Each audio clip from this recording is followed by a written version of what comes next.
विजय चौहान जो कि उत्तर प्रदेश के जौनपुर जिले के अभय चंद्रपट्टी गांव का रहने वाला होता है।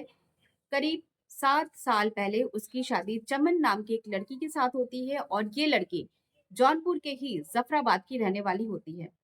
विजय शादी के बाद अपनी पत्नी को लेकर के मुंबई चला जाता है काम की तलाश में। वहां जाकर के दोनों नाला सुपारा में एक चौल में कमरा लेकर के रहने लगते हैं। कुछ समय के बाद दोनों को एक बेटा होता है। विजय को लगता है कि उसकी जिम्मेदारियां बढ़ गई हैं, उसे और ज्यादा मेहनत मजदूरी करनी चाहिए। वो कभी कभी ओवर टाइम भी करता है, जिससे कि वो अपने परिवार को खुश रख सके, अपने बेटे को पालन सही तरीके से कर सके। लेकिन उसके भरोसे की डोर धीरे धीरे टूट रही थी और विजय को इस बात का अंदाजा भी नहीं था। विजय चौहान और उसकी पत्नी चमन जिस चौल में रहते थे, उसके नजदीक में ही एक युवक मोनू प्रजापति भी वही नजदीक में रहता था, जो कि बिहार का रहने वाला था। मोनू के साथ चमन की अक्सर बातचीत होती रहती थी और जैसा कि समय बीतता गया, उन दोनों में बातचीत बढ़ती गई, उनकी नजदीकियां बढ़ती गई और धीरे धीरे उनका संबंध और ज्यादा गहराता गया। विजय को इस बात को लेकर के थोड़ा शक तो था, लेकिन वो दिन भर के काम से इतना ज्यादा, दिन भर की मजदूरी करने के बाद वो इतना ज्यादा थका होता था और दूसरा उसकी अपने पत्नी के ऊपर जो विश्वास था, वो इतना गहरा विश्वास था कि वो खुल करके अपनी पत्नी से इस विषय में बात नहीं कर पा रहा था। मगर फिर एक दिन चमन और विजय के बीच एक जोरदार झगड़ा होता है। गुस्से में आकर के विजय चमन को काफी भला बुरा कहता है, उसे 2-3 थप्पड़ मार देता है और फिर घर से बाहर चला जाता है। इसी बीच मोनू प्रजापति चमन के पास आता है उससे मिलने के लिए।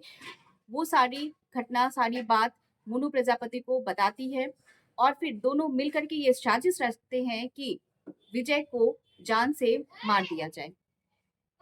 देर रात जब विजय घर आता है, दोनों मिल करके उसकी हत्या कर देते हैं और हत्या करने के बाद उसकी बॉडी को 3 टुकड़ों में काट करके उसी कमरे में जमीन के नीचे गड्ढा खोद करके उसकी लाश को वहां पे दफना दिया जाता है।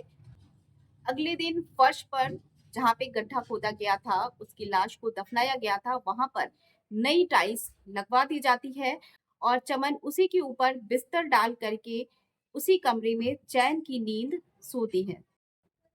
विजय का छोटा भाई अखिलेश, जो कि मुंबई में ही कहीं अलग थोड़ी दूर पे रहता था, कई दिनों से अपने भाई से संपर्क करने की कोशिश कर रहा था, लेकिन उसकी अपने भाई विजय से कोई बातचीत नहीं हो पाती है। परेशान होकर के वो अपनी भाभी चमन को फोन करता है और अपने भाई के बारे में पूछता है कि वो कहाँ है।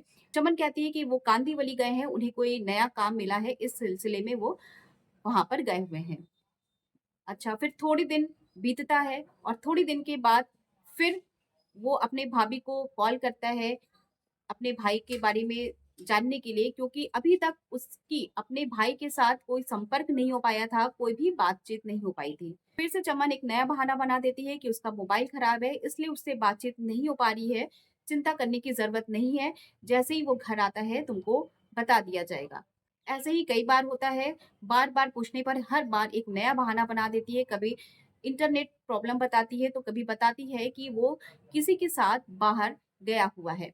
इन सब एक के बाद एक नए बहाने सुनकर के विजय के भाई अखिलेश को कुछ शक होता है।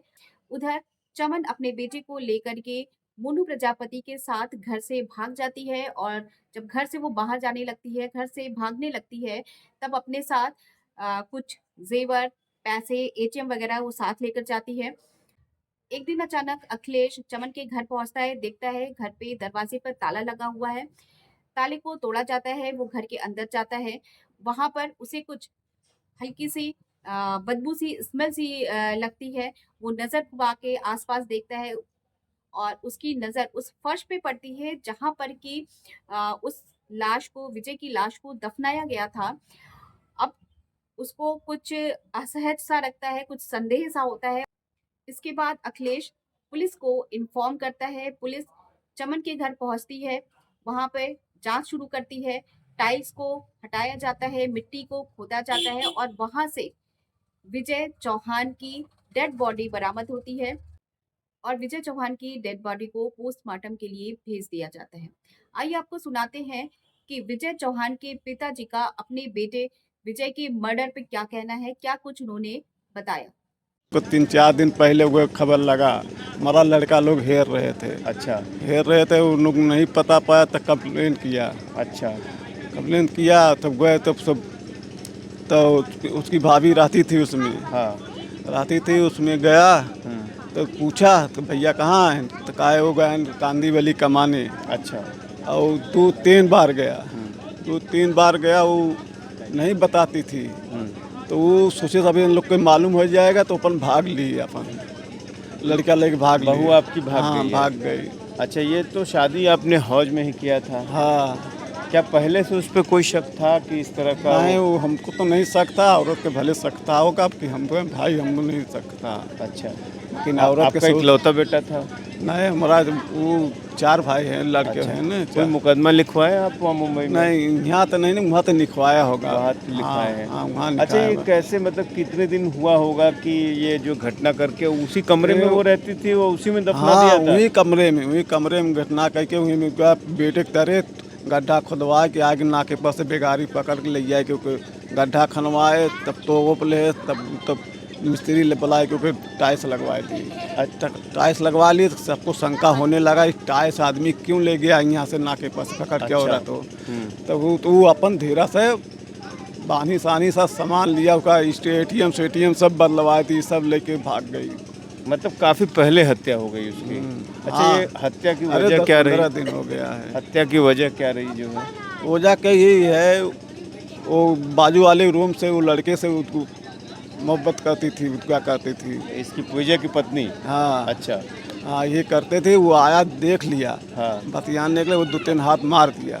अच्छा। वही से मोबाइल दोनों फोड़ दिया। वो अच्छा। फोड़ के हमारा लड़का चला गया बाहर। बाहर गया, दिन भर कहाँ था कहाँ नहीं था, तो रात को हमको आया, तो वही रात में हमको लगा कोई कांड किया है इन लोगों, औरत 4 जन के बुलाए के।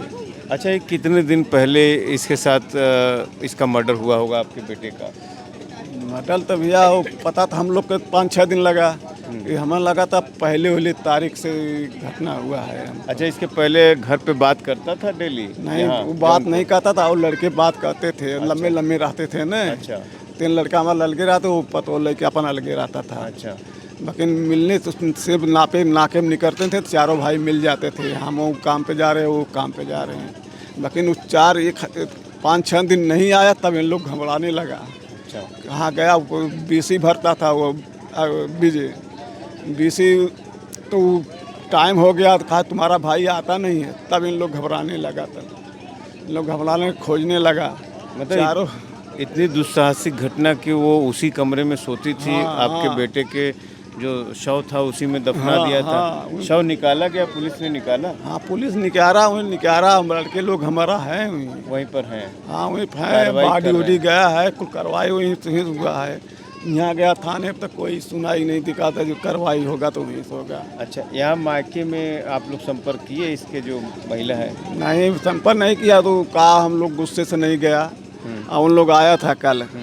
तो जब उन लोग को मालूम था, बाकी नहीं आया, तो कल आया था। वो तो कलीचाबाद का हिम्मत है, तो बाग सिंह है, जिला पंचायत वहीं के हैं न, जफराबाद से। उन लोग के सपोर्ट से आया था वो। अच्छा। आया था, अपन चला गया। तब ये सब बोलेंगे पकड़ो पकड़ो बांधो, तो भाग लेना उन लोग। अच्छा, किस तरह की ये आपके बेटे की हत्या हो गई इस तरह से, और बड़ी ही ऐसी हत्या हो गई जो सुनने में नहीं आता ऐसा कि उसी कमरे में उसकी हत्या हुई हो, उसी के ऊपर जो है वो उसकी पत्नी सोती हमारा हो? लड़का हुए हैं तो उन्हीं लोग बता सकता है। अबे तुमको मट्टी भी नहीं देखा, कैसे मारा है, कैसे क्या किया है। ये क्या सजा चाहते हैं आप पत्नी के सजा लिए? चाहते हैं, जो मारे हैं तो वो भी मारना चाहिए। हाँ। आपको बता दें कि पुलिस के सघन प्रयासों से चमन देवी 28 वर्ष और मोनू शर्मा 20 वर्ष को पुणे से गिरफ्तार कर लिया गया है। वे अपने 6 वर्ष के बेटे के साथ भागे थे, जो फिलहाल सुरक्षित है और अपने चाचा चाची के संरक्षण में है। राज्य सरकार ने चमन देवी एवं मोनू शर्मा को स्थानीय अदालत में पेश किया है और उन्हें 6 दिनों की पुलिस कस्टडी दी गई है। पुलिस अब पोस्टमार्टम रिपोर्ट का वेट कर रही है, जिससे हत्या के समय और कारण की पुष्टि की जाएगी। पुलिस ने अब तक हत्या, साजिश और सबूत मिटाने के मामले दर्ज किए हैं, जिसमें दोनों का आरोप सिद्ध होते दिख रहा है। इस मामले को लेकर के नाला सोपाड़ा के पड़ोसियों में भारी रोष देखने को मिल रहा है। तो ऐसे ही सच्ची और हैरान कर देने वाली कहानियों के लिए जुड़े रहें हमारे चैनल अर्बन माँ के साथ। वीडियो को लाइक करें और शेयर करें। सतर्क रहें, सावधान रहें। मिलते हैं अगली वीडियो में किसी नई खबर के साथ। नमस्कार।